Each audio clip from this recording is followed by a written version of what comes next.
নমস্কার বন্ধুরা, সিরিয়ালের সাতকাহন চ্যানেলে আপনাদের স্বাগত জানাই। চলে এসেছি ওমর দরদিয়ার সাতকাহন নিয়ে। দেখা যাচ্ছে মৌলি তো ছাড়িয়ে নিল ইয়েকে, কুয়াশাকে আর বিদ্যুৎকে। তারপরে দেখা যাচ্ছে যে ওরা নিয়ে যাচ্ছে লরেন্সের কাছে। আর এদিকে অনিরুদ্ধকে মৌলি অফিসে বলেছে যে আমার কেবিন থেকে বেরো, তারপরে নক করে আসো। তো অনিরুদ্ধ সেটাই করলো। এদিকে দেখা যাচ্ছে বাড়িতে অনিরুদ্ধর মা আর বাণী কথা বলছিল। বাণী বলছে, মাসিমণি যেটা হয়েছে সে মানছি, আমার দোষ। তখন বলল, না বাণী, আমি আর তোমাকে দোষ দিচ্ছি না, এটা তো হওয়ারই ছিল। অরিশানির কথাগুলো মনে পড়লো যে বাণী আসার আগের থেকেই তো তাপস অন্য একটা স্ত্রীর সাথে জড়িয়েছিল, ওকে বিয়ে করেছে, ওর একটা মেয়ে আছে। তো এটাতে বাণীর দোষটা কোথায়? তো সেই হোক বললো যে, বাণী, আমি তোমার দোষ দিচ্ছি না, যেটা যখন যেটা হবার সেটা হয়েছে, তুমি এর জন্য আমি তোমাকে দায়ী করছি না, আর আমার জীবনে কিছু ঠিক হবে না, এই কথা। আর এদিকে কুয়াশাকে আর বিদ্যুৎকে ছাড়িয়ে তো মৌলি নিয়ে যাচ্ছে ওই লরেন্সের কাছে। সেই লোকটা, যে লোকটার হাত পা টিপতো, সেই লোকটাকেও দেখা যাচ্ছে। ওরা বললে একদম এখানে চিৎকার চেঁচামেচি করবে না, লরেন্স একদম হাল্লা শুনে না। আর ওই গলি দিয়ে নকুল যাচ্ছিল। নকুল দেখতে পেয়েছে ইয়েকে, মৌলিকে নিয়ে ধরেছে, বলছে, তুমি এখানে কি করছো এই জায়গায়, তোমার কি দরকার? কুয়াশা বিদ্যুৎ ওরা তো কেটে পড়লো। মৌলি হঠাৎ বাণীর বাবার ফটোটা দেখে নিল। বলছে, এই ফটোটা তোমার কাছে কি করে এলো? না, বলছে, তুমি আমার কোন অধিকারে তুমি আমার হাত ধরেছ? তুমি আমার কে আটকাবার? তখন বলছে, আমি তোমার বাবা। বলছে, আচ্ছা বাবা। তারপর বাণীর বাবার ফটোটা দেখে নিয়ে বলছে, এটা তো বাণীর বাবা। বলছে, বাণীর বাবা? বলছে, হ্যাঁ। নকুল বলছে, তখন নকুলের মনে পড়লে সত্যি বাণীর রুমে তো এই ফটোটা তো দেখেছে। বলছে, হ্যাঁ, বাণীর বাবাই তো। বাণী সবসময় মালা পরায়, ইয়ে করে, এটা বাণীর বাবা। বলল, ঠিক আছে। তারপরে দেখা যাচ্ছে যে অফিসে মৌলির কেবিনে মৌলি এখন ওই বাণীর মেয়ের ফটোটাকে অনিরুদ্ধের থেকে আলাদা করে দিল। বললে, এই মেয়েটার জন্যই তো অনিরুদ্ধ আমাকে রিজেক্ট করেছে, বাণীকে বিয়ে করেছে, এই মেয়েটাকেই থাকতে দেব না অনিরুদ্ধর জীবনে। আর সেই সময় অনিরুদ্ধ নক করলো তো বলে, আসবো? তো বলে, হ্যাঁ আসো। তারপরে বললো, এই যে এই ফাইলটা, এটাতে সাইন করতে হবে আর কিছু ডকুমেন্টস দিল। নিয়ে তারপর মৌলি বলছে, অনিরুদ্ধ, তুমি আজকাল আমার দিকে তাকাও না। তুমি দেখো, আমি এই ড্রেসটা পরেছি, কোথা থেকে বললো আনিয়েছি, ভালো নাকি? অনিরুদ্ধ বলল যে, আমি যাচ্ছি। ও যে, তুমি ওই বাণীর মধ্যে কী এমন দেখেছো যে তুমি আমাকে, আমি মিস ক্যালকাটা ছিলাম, আমি চাই তো পুরো ক্যালকাটার ছেলেরা লাইন লেগে যাবে। তখন বলছে, সে তুমি যেই হও, তুমি বাণীর মতন হতে পারবে না। বলছে, বাণীর মধ্যে কি দেখেছো? বলছে, বাণী অনেক সভ্য, ভদ্র, মানবিক, সেই দেখেছি। নিয়ে মৌলিতে হিংসাতে জ্বলে পুড়ে খাক। নিয়ে তারপরে বলল যে, তুমি, আমি তোমার জন্য সব করতে পারি। বাণী, তোমার জন্য কি করতে পারি? আমি তোমার জন্য সব করতে পারি। আমি চাইলে তোমাকে এখনই সিইও বানিয়ে দিতে পারি। বলছে, তোমার জন্য একদিন আমি মরতেও বসেছিলাম, মনে করো। তখন বলছে, হ্যাঁ, তখন আমি খুব ছোট ছিলাম। বলছে, তোমার একটা ছোট মেয়েই আমাকে তখন জীবন বাঁচিয়েছিল। হ্যাঁ, এইটা বললো। আর মলি তো জেলে পুড়ে খারাপ হয়ে গেল, চলে গেল। এদিকে দেখা যাচ্ছে যে অনিরুদ্ধ এসছে। হ্যাঁ, অনিরুদ্ধ বাড়িতে এসছে। আর ওর কথা বলছিল, বাণী কথা বলছিল ইয়ের সাথে, বিদ্যুতের মায়ের সাথে, ওই মামনির সঙ্গে। নিয়ে যেমনি বাড়ি এসছে, তারপরে ওরা বাড়িতেই ছিল। নিয়ে তা করতে নকুল এলো। নিয়ে নকুল বললো যে, নকুল কাকা তুমি? বলছে, হ্যাঁ, আমি আরেকবার এলাম তোমাদেরকে ধন্যবাদ জানাতে, তোমরা যা করেছো অন্তরা আর আর্যর জন্য, সেটাই। বলছে, না না, এটাই বারবার ধন্যবাদ জানাবার কি আছে? আমরা চেয়েছিলাম ওরা ভালো থাকুক, ব্যাস এটাই। নিয়ে তারপরে ওরা বাণীর বাবার ছবিটা দেখে নিল, কেন কি বিদ্যুতের মা বাণীর বাবার ছবিটা বাঁধিয়ে এনেছিল, সেটাই বাণীকে দেখাচ্ছিল, দেখে নিল। তারপরে বলছে যে ঠিক আছে আমি আসছি। নিয়ে পরে নকুল ভাবছে যে আমি কি করে আমি জিজ্ঞেস করব ভাই এদেরকে। আর এই মহিলা মানে বাণীর যে কেন কি বাণীর বিদ্যুতের মা একবার বলে দিয়েছিল, হ্যাঁ যখন বাণীকে জিজ্ঞেস করেছিল তোমার বাবা কোথায়, তো বাণী বলেছিল যে আমার বাবা অনেক দিন আগেই মারা গেছেন। তো বলছে তোমার মা তোমার কি জন্ম দিয়েই মারা গেছেন? তখন সেই সময় বিদ্যুতের মায়ের মুখ থেকে বেরিয়ে গেছিল সে কি করে হয়, সেটা নকুল বুঝে নিয়েছিল। নিয়ে তারপরে নকুল কী করলো, বললো তাহলে ব্যাগটা ফেলে রেখে যায়, এই ব্যাগটা দিবার আছিল তো আমার সাথে দেখা করতে আসবে। নিয়ে ব্যাগটা নকুল ফেলে রেখে চলে গেল। নিয়ে পরে ওরা কথা বলছিল, তারপর বলছে এই মা নকুল কাকা তো ব্যাগটা রেখে চলে গেল। বলছে আচ্ছা ঠিক আছে আমি দিয়ে আসছি, অনিরুদ্ধ বলল। তখন বিদ্যুতের মা বলল মামনি না না না আমি যাচ্ছি, তুমি তো অফিস যাবে, আমি দিয়ে আসছি করে গেল। নকুল তখন জিজ্ঞেস করছে যে এই আপনি কি মানে ওইটাই জিজ্ঞেস করলো যে এটা বাণীর বাবা? বলল হ্যাঁ। বলছে আচ্ছা বাণীর বাবা আজ থেকে 24-25 বছর আগে কোনো বাচ্চাকে কুড়িয়েছিলেন? তখন বিদ্যুতের মায়ের সব কথা মনে পড়লো, যে ওকে কথা দিয়েছিল ও বাণীর বাবাকে যে কাউকে বলবে না। তখন বলছে যে হ্যাঁ। তো বলছে যে সেই বাচ্চাটা কি বাণী?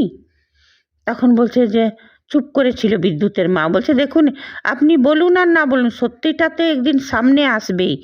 তখন বিদ্যুতের মা বলল যে দেখুন যেমন সত্যিটা সামনে না আসে, কেন কি আমি বাণীর বাবাকে কথা দিয়েছিলাম। বলছে সে আপনি চান আর না চান সত্যিটা তো একদিন না একদিন সামনে আসবেই।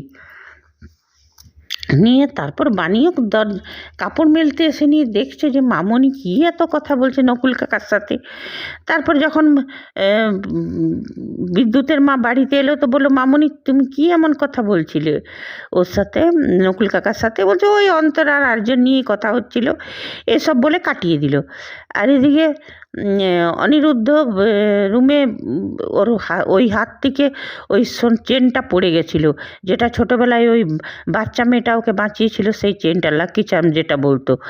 নিয়ে বাণী ঘরে ঢুকলো তো তাড়াতাড়ি অনিরুদ্ধটা কুড়িয়ে রেখে দিল। বলছে এটা কী? বলছে এটা আমার লাকি চার্ম, ওইটা আমার একজন আমাকে বাঁচিয়েছিল, তখন থেকে আমি ওই মেয়েটাকে ওই মানুষকে খুঁজছি, পাচ্ছি না। বলছে চাইলে তো ভগবানও পেয়ে যায়, এই তো মানুষ পেয়ে যাবেন। আর সেই সময় তানিয়া এলো, বাবা মা আমি ফার্স্ট প্রাইজ পেয়েছি আঁকার জন্যে। তখনই ওদের ধাক্কা লেগে দুজনার একটা ভালো রোমান্টিক সিন হলো। এইগুলোই তো দর্শকরা চায়। এইদিকে বিদ্যুতের মা সাথীও ভাবছে যে তানিয়া মানে বিদ্যুতের মা যখন জানতে পারলো তানিয়ার কঠিন অসুখটার কথা, তখন খুব ভেঙে পড়লো, বলে আমার নাতনির এত বড় অসুখ আমি জানি না। বলছে আমরা ভগবানের কাছে প্রার্থনা করব তানিয়া ঠিক হয়ে যাক। তবে দিদি এই তানিয়ার জন্যই বাণীকে বিয়ে করেছে, ওদের মধ্যে তো ভালোবাসা নেই। তো এমন এই ভালোবাসা না থাকলে কি টিকতে পারে? ওরা বাবা মা হিসেবে নিজেকে অ্যাকসেপ্ট করেছে, কিন্তু আমরা চাই যে ওর স্বামী স্ত্রী হিসাবেও নিজেকে গ্রহণ করুক। হ্যাঁ, তো আমরা এমন কিছু করি যে যাতে ওদের মধ্যে ভালোবাসা জন্মায়। তখন বিদ্যুতের মা ওইটা শুনে খুব খুশি হয়ে গেলো, বলে হ্যাঁ এটা হলে খুব ভালো হয়। নিয়ে এদিকে ওদের রোমান্টিক দৃশ্য, তারপর বললো চলো ওষুধ খাওয়াই তানিয়াকে। আর এদিকে নকুল এসছে এই পিনাকিদের বাড়িতে, মানে মৌলিদের বাড়িতে। তো মৌলি আর ওর গ্র্যান্ড মামি বসেছিল। নকুল এলো তো দেখে খুব খুশি হলো গ্র্যান্ড মামি নয়নতারা, নকুল এসছে। নিয়ে তখন সেই সময় শিবনাথ রায় বলছে এ কেন এইখানে এসছে? তখন বলছে যে আমার ছেলে আমার কাছে আসতে পারে না। বলছে শোনো নয়ন, তোমার ছেলের সঙ্গে কথা বলতে হলে তুমি বাইরে গিয়ে কথা বলবে, এইখানে নয়। নকুল বলে আচ্ছা আচ্ছা ঝগড়া করতে হবে না, আমি চলে যাচ্ছি এখনই। নিয়ে নকুল চলে যাচ্ছে। নিয়ে তারপরে মৌলিও পেছনে এসছে। নিয়ে তারপরে মৌলি বলছে যে বলছে যে পিনাকির সঙ্গে কী কাজ ছিল, মম ড্যাডের সঙ্গে তোমার কী কাজ ছিল? তখন বলছে সেটা আমি ওকেই বলবো। নিয়ে তখন মৌলি ওর কলারটা ধরেছে, নিয়ে বলছে তোমাকে আমি শেষ করে দিতে পারি বাবা। হ্যাঁ, তখন বলল যে বাণী, বলছে কি বাণী? তখন বলল যে দেখো, বাণী বলছে যে দেখো বিধাতার কেমন পরিহাস, সত্যিটা তো চাপা থাকে না, বিধাতা যে যখন যেটা চান সেটাই হয়। রায়বাড়ির মেয়ের সাথে চ্যাটার্জি বাড়ির ছেলের বিয়ের কথা ছিল, আর সেটাই হলো। তুমি চাইলে চাहे না চাইলে হলো। বাণী হচ্ছে রায়বাড়ির মেয়ে, আর বিয়েটা হলো। এইটা শুনে তো মৌলির এইবারে তো তোমার হাত থেকে সব টাকা পয়সা পাওয়ার সব কিছু, তোমার কোম্পানি সব তো যেতে বসছে মৌলি এটা শুনে তো একদম। তো এ তো হলো সিরিয়ালের কথা। এইবারে আমি বলবো, এই যে নকুল একটু ওভার অ্যাক্টিং বেশি করছে না, নকুলের যিনি কিরদারে আছেন চরিত্রতে, ইনার ওভার অ্যাক্টিংটা বেশি। যেখানে যেটা বলার সেটা না বলে বলছে কাকে না, মৌলিকে এইটা বলার মানে কি আরও ওর ক্রিমিনাল দিমাগকে আরও বেশি হাওয়া দেওয়া হলো। এইবারে বাণীকে তো মৌলি তো লরেন্সকে ফোন করে দিল, এইবারে বাণীকে শেষ করে দিবে। তো নকুল সেটা না করে যদি চুপি চুপি সাথীকে বলতো যে এই বাণী হচ্ছে ঈশানী আর পিনাকির মেয়ে, তো এইটা খুব ভালো হতো। কিংবা অনিরুদ্ধকে যদি নকুল বলতো তো সেটা খুব ভালো হতো।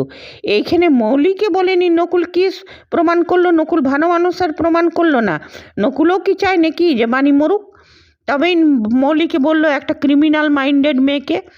কিংবা ডাইরেক্ট যখন ঝগড়া করতে হবে না এত কথা বললো, তাহলে ডাইরেক্ট শিবনাথ রায়কে বলতো যে বাণী হচ্ছে তোমাদের এই আসল উত্তরাধিকারী।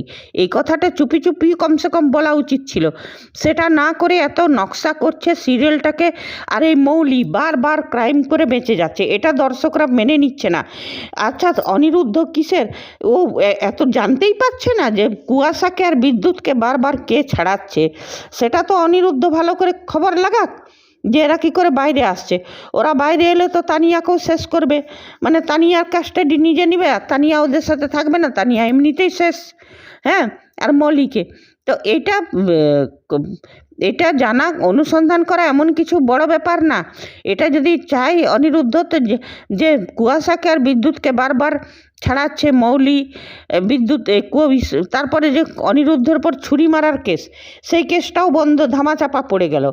হ্যাঁ, তো তার জন্য ওদের বেল কি করে এত জলদি হয়ে যায়? একটা মার্ডারারকে কি করে বেল দিয়ে দেয়? কোন কোর্ট আছে? তো এইগুলো সিরিয়ালে অতিরঞ্জিত দেখায়, যেগুলো বাস্তব না, সেগুলো দেখতে ভালো লাগে না। মৌলি আর ওর গ্র্যান্ড মামি ওই ক্রিমিনাল মাইন্ডেড দুটোর কিছু একটা হেস্তনেস্ত হোক, অনিরুদ্ধর সামনে কিছুটা পরিষ্কার হোক যে এদের এই ক্রাইম যত বাণীর জন্যে তানিয়ার উপর ক্রাইমের পেছনে হাত আছে মৌলির। তো সেটাই চাই সবসময়। বাণীর এই বদমাশি, এই মৌলির এই উদ্ধত ভাব, এই বদমাশি, এগুলো সহ্য হচ্ছে না আর দর্শকদের। মৌলি বারবার বেঁচে যাচ্ছে, ঠিক আছে, সিরিয়ালে নেগেটিভিটি দরকার, তার মানে তো এই নয় যে সব ক্রাইমকে হাওয়া দেওয়া দরকার। এই সিরিয়ালগুলো দেখেনি মানুষ কি শিখবে?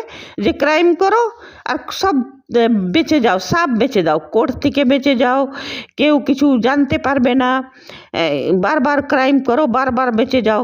সেটা তো হ্যাঁ, সিরিয়ালে একদম শেষে যে শাস্তি, তার আগে হিরো হিরোইন, সিরিয়ালের পুরো প্রত্যেকটা চরিত্রদের হেনস্থা, তার সঙ্গে দর্শকদেরও হেনস্থা।